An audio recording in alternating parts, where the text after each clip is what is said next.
আপনাদের সামনে আবারও একটি নতুন রেসিপি নিয়ে এসেছি, লাচ্ছা পরোটার রেসিপি। লাচ্ছা পরোটা বানানোর জন্য আমি এখানে ময়দা নিয়ে নিয়েছি।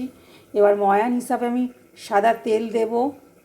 সাদা তেল দিলাম, লবণ দিলাম, লিকুইড দুধ দিলাম, একটু সামান্য একটু চিনি দেব,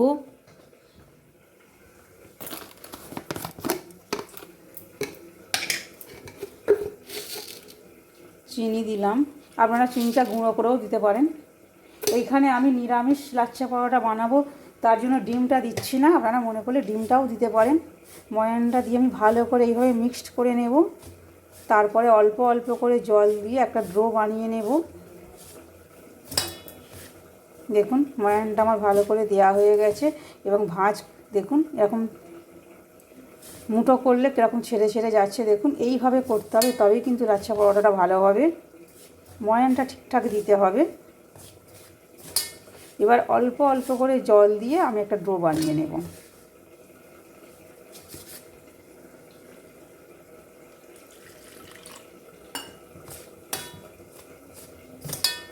এইভাবে অল্প অল্প করে জল দেব, দিয়ে আমি একটা ডো বানিয়ে নেব। দেখুন ডোটা কতটা সফট হয়েছে। দেখুন এইভাবে কিন্তু ডোটা রেডি করে নিতে হবে। দেখুন না শক্ত না নরম, খুব সুন্দর হয়েছে ডোটা। এবার এর থেকে লেচি কেটে নিয়ে আমি লাচ্ছা পরোটার বানাবো। আপনারা দেখতে থাকুন ভিডিওটা।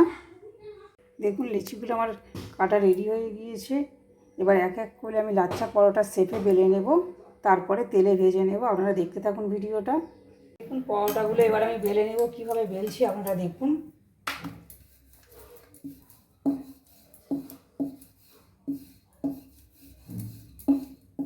দেখুন এটা পাতলা করে বেলে নিলাম প্রথমে, তারপরে এটাকে এইভাবে টান দিয়ে এইভাবে ভাঁজ করে নিতে হবে। নিয়ে এইভাবে পাকিয়ে পাকিয়ে দেখুন এই ভাঁজে নিয়ে আসতে হবে। নিয়ে এসে এবার এটাকে বেলতে হবে। হাতের চাপ দিয়েও আপনারা বেলতে পারেন, আর নাহলে বেলেন চাকি দিয়ে এইভাবে বেলে নিতে পারেন। দেখুন একটা ভাঁজ আসছে মাঝখান থেকে, পুরো স্পষ্ট বোঝা যাচ্ছে। দেখুন এইভাবে চাপ দিয়ে, হালকা চাপ দিয়ে বেলতে হবে।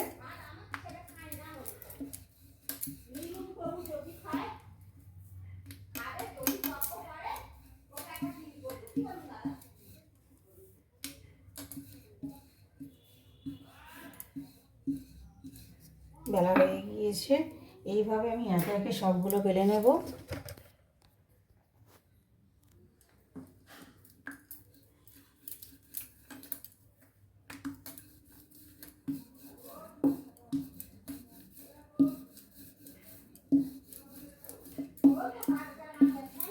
ভাঁজটা কেন করা হচ্ছে বলবেন? এই ভাঁজটা করা হচ্ছে যাতে লাচ্ছা পরোটাটা ভাঁজ ভাঁজভাবে হয় এবং খেতেও মচমচে হয় এবং খাস্তা হবে। দেখবেন আপনারা, দেখুন এই লাচ্ছা পরোটাটা খেতে খুব ভালো লাগে। দেখুন এই ভাঁজটা কত সুন্দর দেখতে লাগছে। ঠিক ভাজবো যখন তখন এই ভাঁজটা থেকে যাবে। আমি আপনাদের ভেঙে দেখাবো পরোটাটা। এবার চাটুতে আমি এইভাবে বেলে নিয়ে আমি ভেজে নেব। দেখুন একটা ভাঁজ পড়ে গিয়েছে। এইভাবে আলগা করে বেলে নিতে হবে। বেশি চাপ দিয়ে বেলবেন না, তাহলে ভাঁজটা কিন্তু নষ্ট হয়ে যাবে।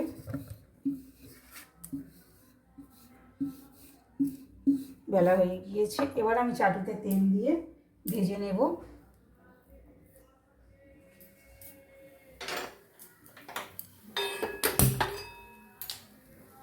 এখানে কয়েকটা আমি বেলে ভেজে নিয়েছি। দেখুন ভাজা হয়ে গেছে। আমি ভাঁজটা দেখাবো আপনাদের কীভাবে হয়েছে।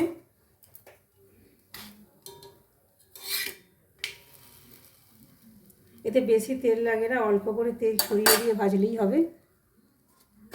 শিখে নিয়ে দেখুন এইভাবে তেল দিয়ে দিলাম আমি অল্প।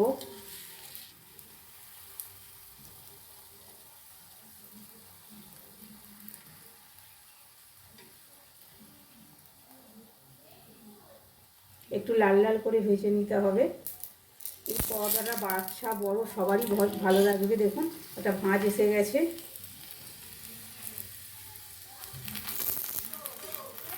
পরোটা কেমন হয়েছে সেটা আমি আপনাদের ভেঙেও দেখাবো।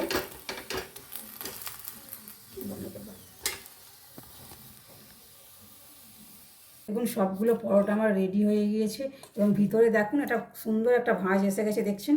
এই দেখুন, এইভাবে দেখলে পুরোটা ছেড়ে যাচ্ছে, দেখতে পাচ্ছেন? দেখুন কত সুন্দর একটা ভাঁজ এসে গিয়েছে। এইভাবে আপনারা বানাবেন, আশা করছি আপনাদেরও ভালো লাগবে। প্রতিটা পরোটা কিন্তু এইভাবে ভাঁজ এসে গেছে, দেখছেন? এইভাবে আপনারা বানিয়ে খাবেন, আশা করছি আপনাদেরও ভালো লাগবে। যদি ভালো লাগে লাইক কমেন্ট ও শেয়ার করবেন। যদি ইউটিউব থেকে দেখেন তবে অবশ্যই চ্যানেলটি সাবস্ক্রাইব করবেন। যদি ফেসবুক থেকে দেখেন তবে অবশ্যই আমাকে ফলো করবেন।